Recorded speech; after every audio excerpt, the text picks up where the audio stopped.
Hello everyone, म करिश्मा नेपाल स्वागत गर्छु हजुरहरूलाई मेरो नेपालीको अर्को एउटा नयाँ भिडियोमा। भिडियोको चाहिँ सुरुवात गर्दैछु घर झाडु गर्दै। आज चाहिँ मलाई के भएर हो नि धेरै नै अल्छी लाग्दै थियो, त्यसैले गरेर अल्छी गर्दै ओर्दै भए पनि अलिअलि काम गर्दै थिएँ। र आज चाहिँ हो हनुमान जयन्ती, हनुमानजीको जन्मदिवस। र हजुरहरू सबैजनालाई थाहा छँदैछ होला म चाहिँ मङ्गलबार हनुमानजीको व्रत लिन्छु भनेर। अनि हनुमानजीको व्रत लिए पछाडि आज झन् हनुमानजीको जन्मदिवसको उपलक्ष्यमा म किन व्रत नलिबस्नु होला, होइन भन्नु त। त्यसैले भएर आज पनि मैले हनुमानजीको व्रत लिएकी छु। आज हनुमानजीको व्रतको दिन कालो तुलसाको पत्तामा राम लेखेर हनुमानजीलाई चढाउनु भयो भने हजुरहरू सबैजनाको मनोकामना पुरा हुनेछ। मैले चाहिँ बिहानदेखिबाट अल्छी गर्दै ओर्दै भए पनि आफ्नो घरको काम चाहिँ गरिसकेकी छु।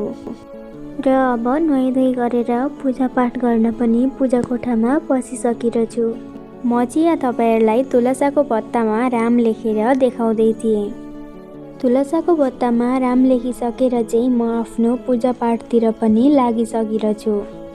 यहाँ चाहिँ तुलसाको पत्तामा जतिखेर म राम लेख्दै थिएँ मेरो मनमा चाहिँ अलग लेभलको सुकुन आउँदै थियो।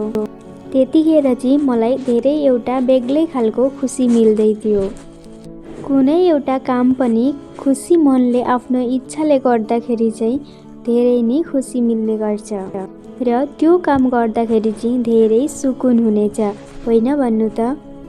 यहाँ हेर्नुहोला मैले लेखेको चाहिँ राम। धेरैवटा पत्तामा त लेखेकी छैन, तर जति सके त्यति चाहिँ लेखिरहेछु। र अरू कसले चाहिँ लेखेर हनुमानजीलाई अर्पण गर्नु भइरह कमेन्ट गरेर जनाउन चाहिँ नबिर्सिनु। हनुमानजीको व्रत लिएर चाहिँ हनुमान चालिसा पाठ नगर्ने त कुरै आएन, होइन भन्नु त। धुनाहरू गरिसकेर हनुमान चालिसा पाठ गरिसकेर अब चाहिँ मैले आफ्नो पूजा पनि गरिसकेकी छु। पूजा गर्दा चाहिँ प्रसादमा चढाउने चाहिँ केही नभएर माले मेवा सुधारेर ल्याउनु भयो र मेवालाई नै प्रसाद बनाएर चढाएँ।